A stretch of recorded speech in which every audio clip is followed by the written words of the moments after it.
পৃষ্ঠের ক্ষেত্রফল, বেলনের সম্পূর্ণ তলের ক্ষেত্রফল বা সমগ্র তলের ক্ষেত্রফল বা পৃষ্ঠতলের ক্ষেত্রফল এবং আয়তন ইত্যাদি বিষয়, এবং হচ্ছে তোমার আয়তাকার ঘনবস্তুর কর্ণ, আয়তাকার ঘনবস্তুর আয়তন, আয়তাকার ঘনবস্তুর সমগ্র তলের ক্ষেত্রফল, গণক এবং গণকের সম্পূর্ণ পৃষ্ঠের ক্ষেত্রফল, গণকের কর্ণ এবং গণকের আয়তন নির্ণয় করার সূত্র সম্পর্কিত আলোচনা করেছি। এবং আজকে আমরা তার বাস্তব প্রমাণ এখানে দেখাবো। একটি কৌশল প্রশ্ন দেখো, যে এখানে প্রশ্নটি হলো যে 320 পৃষ্ঠায় দেখো, 320 পৃষ্ঠায় এখানে তোমার একটি বক্সের কাজ আছে। দেখো বক্সের কাজ এটি অত্যন্ত গুরুত্বপূর্ণ। এই বক্সের কাজটি দেখো যে 3টি ধাতব গোলকের ধার যথাক্রমে তিনটি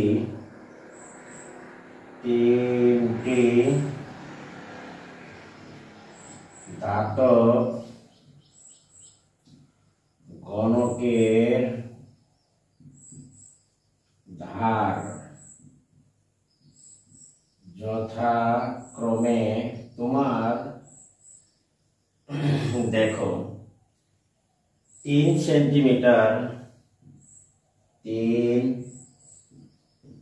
সেন্টিমিটার, 4 সেন্টিমিটার এবং 5 সেন্টিমিটার, 5 সেন্টিমিটার গণক তিনটিকে গলিয়ে একটি নতুন গণক তৈরি করা হলো। গণক তিনটি কে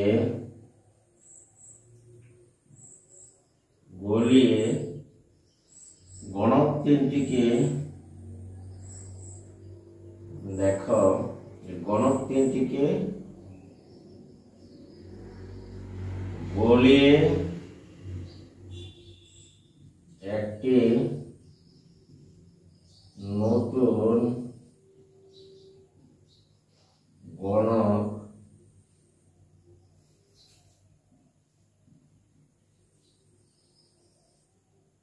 তৈরি করা হলো।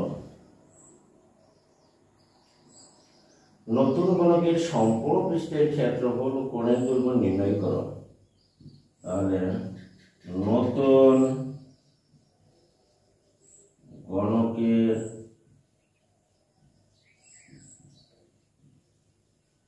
সম্পূর্ণ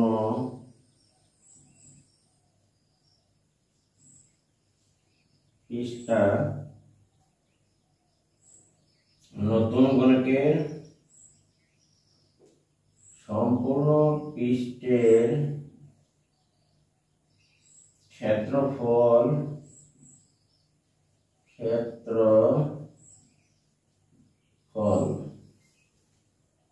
ও কোণের দৈর্ঘ্য নির্ণয় করো। কোণের দৈর্ঘ্য নির্ণয় করো। সমস্যাটি এখানে বক্সের কাজ 320 পৃষ্ঠা দেওয়া আছে। এই সমস্যাটি এসএসসি পরীক্ষায় একবার এসেছিল এবং বিভিন্ন স্কুলে মডেল টেস্ট বা টেস্ট পরীক্ষায় আসে।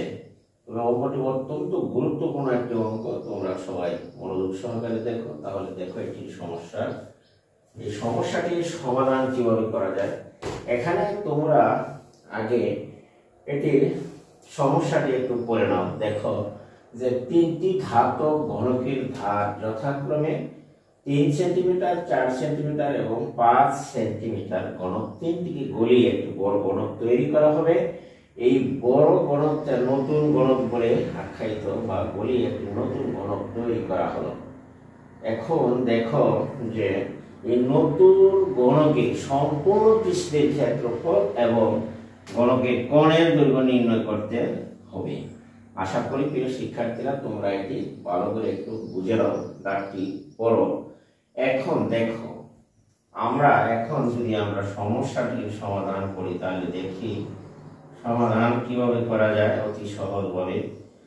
দেখো যে তিনটি গণকের ধার যথাক্রমে, তাহলে আমি ধরে নিই যে প্রথম গণকের ধার হচ্ছে 3, দ্বিতীয় গণকের ধার যদি 4 এবং তৃতীয় গণকের ধার যদি 5 সেন্টিমিটার হয়, তাহলে আমরা ধরে নিতে পারি যে দড়ি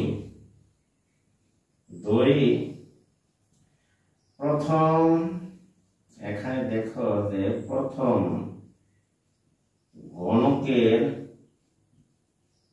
ধার তুমি ধরে নাও যে প্রথম গণকের ধার মানে কিনারের দৈর্ঘ্য, সেটা কিন্তু তুমি ধরে নিলে যে ধরলাম প্রথম গণকের ধার A1, প্রথম বুঝালাম 3 সেন্টিমিটার ধরে নাও, A1 সমান 3 সেন্টিমিটার।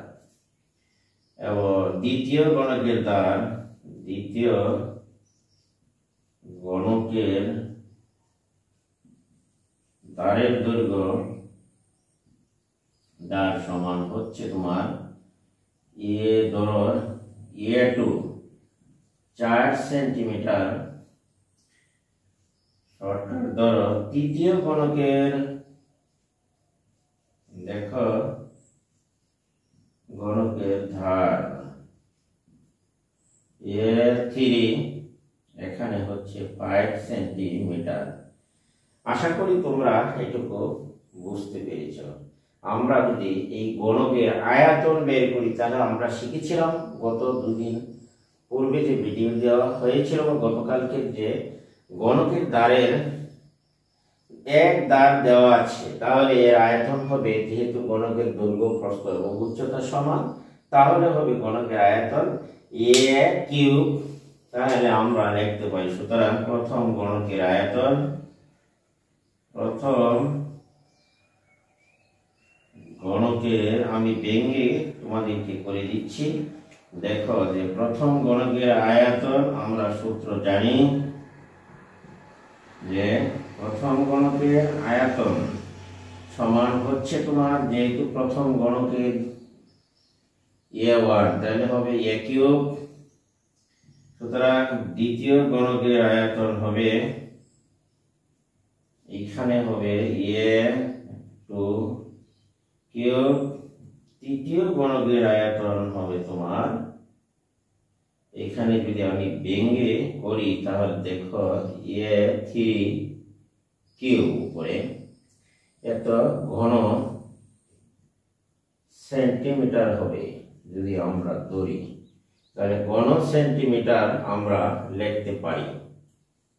এখানে আমরা যদি আমরা একবারে যদি লিখি, দেখো প্রথম গণকের, দেখো এখানে প্রথম গণকের আয়তন A1 কিউব, আমরা এর মান বসাও একবারে, দেখো তাহলে আমরা লিখতে পারি 3 গুণ করলে 27 ঘন, দেখো সেন্টিমিটার। আশা করি তোমরা এটুকু বুঝতে পেরেছ। দ্বিতীয় গণকের ধারের দৈর্ঘ্য হচ্ছে তোমার 4, এর উপর যদি কিউব করো তাহলে হবে 64 ঘন সেন্টিমিটার। তৃতীয় গণকের ধারের দৈর্ঘ্য A3 = 5, এখানে আমরা লিখতে পারি 125 ঘন সেন্টিমিটার। আশা করি তোমরা এটুকু বুঝতে পেরেছ। আমরা তিনটি গণকের ধারের দৈর্ঘ্য যেহেতু আমরা দেওয়া আছে সমস্যাটিতে, আমরা তিনটি গণকের আয়তন বের করে নিলাম, যেহেতু তিনটি গণক ভেঙে অর্থাৎ গলি একটি গণক বড় করে বানাতে হবে, এবং এই বড় গণকের যে গলি একটি নতুন গণক তৈরি করা হলো, সেটি কিন্তু নতুন গণকের সম্পূর্ণ পৃষ্ঠের ক্ষেত্রফল এবং নির্ণয় করতে হবে। নতুন গণকের সম্পূর্ণ পৃষ্ঠের ক্ষেত্রফল এবং কোণের দৈর্ঘ্য বের করতে হবে। তাহলে আমরা এখন তিনটি গণকের প্রথম গণকের আয়তন আমরা বের করেছি 27 ঘন সেন্টিমিটার, দ্বিতীয় গণকের আয়তন আমরা বের করেছি 64 এবং তৃতীয় গণকের আয়তন আমরা বের করেছি 125। এখন গণক তিনটির যদি মোট আয়তন হয় যোগ করি তাহলে তো গণক তিনটি একসাথে কি করা হলো, মিশিয়ে গলিয়ে একসাথে করা হলো। সুতরাং গণক তিনটির মোট আয়তন, সুতরাং গণক তিনটির দেখো গণক তিনটির মোট আয়তন তুমি দেখো এখানে গণক তিনটির মোট আয়তন আমরা যদি যোগ করি, দেখো 27 যোগ 64 যোগ হবে তোমার 125। তাহলে যোগ করলে 5 4 9 9 আর 7 16 6 হাতের হলো 1 2, তাহলে 5 4 9 9 7 16 6 আছে 1 2 এর 3 3 আর হচ্ছে তোমার 6 9 9 আর 10 2 10 11 1 নামে হাতের আছে 1 2 1 2 216 ঘন সেন্টিমিটার। আশা করি প্রিয় শিক্ষার্থী বন্ধুরা তোমরা এটি বুঝতে পেরেছো। তিনটি গণকের মোট আয়তন আমরা পেলাম 216 ঘন সেন্টিমিটার। আশা করি তোমরা সবাই এটি বুঝতে পেরেছ। এবং আমি এখন ধরি যে গণক নতুন গণকের সম্পূর্ণ পৃষ্ঠের ক্ষেত্রফল ও কোণের দৈর্ঘ্য যেহেতু নির্ণয় করতে হবে, তাহলে আমরা ধরি যে গণক তিনটি গলিয়ে একটি নতুন গণক বানাবার ব্যবস্থা করা হচ্ছে। তিনটি গণকের একসাথে আয়তন হচ্ছে তোমার 216 ঘন সেন্টিমিটার। আমরা ধরি যে নতুন গণকের দাঁড়ের বা দৈর্ঘ্য a, তাহলে আমরা এটি উপরটুকু মুছে নিতে পারব যে নতুন গণকের দাঁড়ের দৈর্ঘ্য আমরা ধরে নিলাম। এখন ধরি যে নতুন গণকের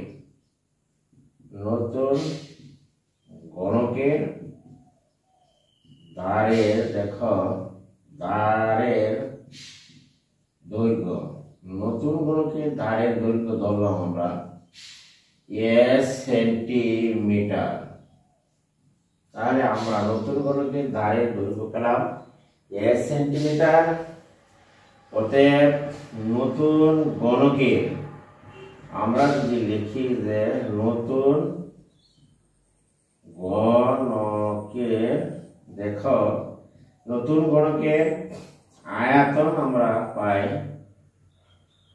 এখানে যে নতুন গণকের আয়তন সমান হচ্ছে এর উপরে কিউব করলে এত ঘন সেন্টিমিটার। আশা করি তোমরা এটুকু বুঝতে পেরেছ। তাহলে আমরা প্রশ্ন মতে লিখতে পারি, দেখো যে নতুন গণকের দাঁড়ের দৈর্ঘ্য এ, আয়তন হচ্ছে এ কিউব।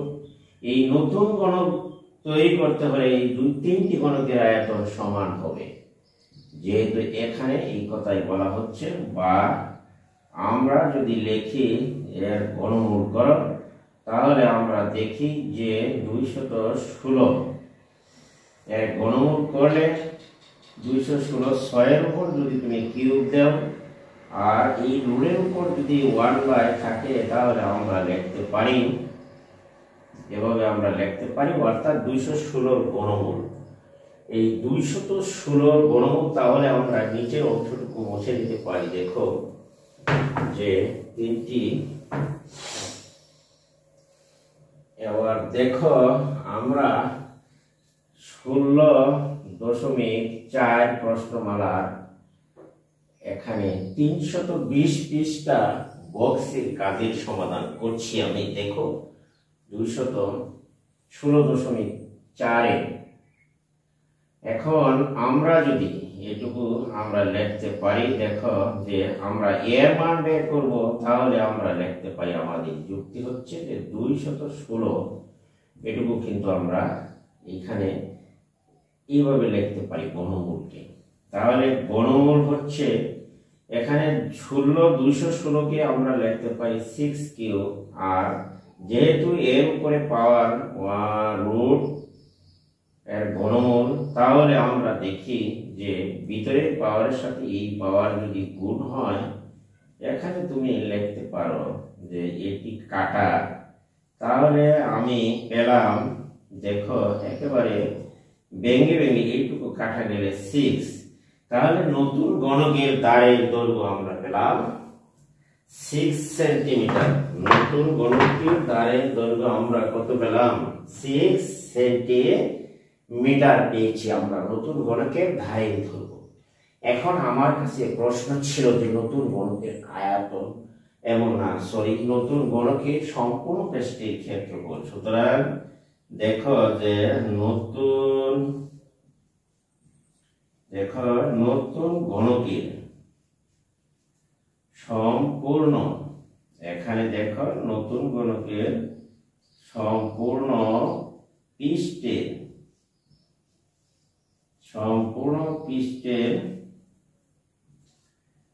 এখানে ক্ষেত্রফল আমরা লিখতে পারি যেমন এ কিউ। নতুন গণকের সম্পূর্ণ পৃষ্ঠের ক্ষেত্রফল আমরা জানি 6 স্কয়ার। এটি হচ্ছে নতুন গণকের সম্পূর্ণ পৃষ্ঠের ক্ষেত্রফল। আমরা 6 লিখলাম, এর মান আমরা এখানে পেয়েছি 6 স্কয়ার গুণন দাও 6 6 36, 6 6 37 6 318 216 বর্গ সেন্টিমিটার। আশা করি প্রিয় শিক্ষার্থীরা তোমরা এটি বুঝতে পেরেছ। এই হলো একটি আনসার বা ফলাফল যে নতুন গণকের সম্পূর্ণ পৃষ্ঠের ক্ষেত্রফল আমরা পেয়েছি 216 বর্গ সেন্টিমিটার। এখন আমরা বের করব যে নতুন গণকের কোণের দৈর্ঘ্য। সুতরাং আমরা লিখতে পারি যে নতুন গণকের কর্ণের দৈর্ঘ্য, এখানে আমরা লিখব যে নতুন গণকের কর্ণের দৈর্ঘ্য √3 ইন্টু এ। তাহলে আমরা লিখতে পারি √3, এর মান হচ্ছে তোমার 6। তাহলে √3 6 নতুন গণকের কোণের দৈর্ঘ্য আমরা পেলাম যে √3 6 আমরা পেয়েছি নতুন গণকের কোণের দৈর্ঘ্য তোমরা লিখতে পারো। এখন যদি তুমি √3 এর মান দ্বারা এটিকে গুণ করো, তাহলে দেখো যে গুণফল কত আসে। এভাবে রেজাল্টটি থাকতে পারে। √3 এর মান আমরা জানি যে 3, √3 এর গুণ করলে এখানে তুমি পাওয়া দশমিকের মান, তাহলে 1.732 732 1.8 দ্বারা √3 এর মান দ্বারা এটিকে গুণ করে দিতে পারো। 1.732 গুণন হচ্ছে তোমার 6, এটিকে গুণ করলে দেখো কত আসে। আমরা যদি গুণ দিই তাহলে 6 দ্বারা গুণ দাও, পেলা 10.392 10.392 হলো সেন্টিমিটার। আশা করি প্রিয় শিক্ষার্থীরা তোমরা আজকে এটি বুঝতে পেরেছ। আমি দুটি অঙ্কের আনসার এখানে বলা ছিল যে ক্ষেত্রফল, সম্পূর্ণ পৃষ্ঠের ক্ষেত্রফল এবং গণকের নতুন গণকের কোণের দৈর্ঘ্য আমরা 10.392 সেন্টিমিটার পেয়েছি এখানে। আর এখানে 1.732 হচ্ছে √3 এর মান দ্বারা এটা গুণ করেছি। আশা করি তোমরা সেটি বুঝতে পেরেছ। আজকে আমি যে তোমাদের 320 পৃষ্ঠা বক্সের যে কাজটা ছিল সেটা কিন্তু সহজ ভাষা, অত্যন্ত সহজ সাবলীল ভাষায় তোমাদের বোঝাবার চেষ্টা করেছি। আশা করি তোমরা মনোযোগ দিলে সেটি বুঝতে পেরেছ। আর আমার কথা হলো যে আমার ভিডিওটি যদি তোমাদের কাছে যদি ভালো লাগে তাহলে অবশ্যই আমার চ্যানেলটিকে সাবস্ক্রাইব করবা এবং পাশে থাকা বেল আইকনটি বাজিয়ে দিবা। ভিডিওটি বন্ধু বান্ধবের কাছে শেয়ার এবং করে দিবা এবং একটি লাইক, একটি কমন অবশ্যই করে দেবা। আজকে আমি তোমাদের কাছ থেকে এখন বিদায় নিচ্ছি। দেখা হবে পরবর্তী আর কোনো ভিডিও নিয়ে। আল্লাহ হাফেজ।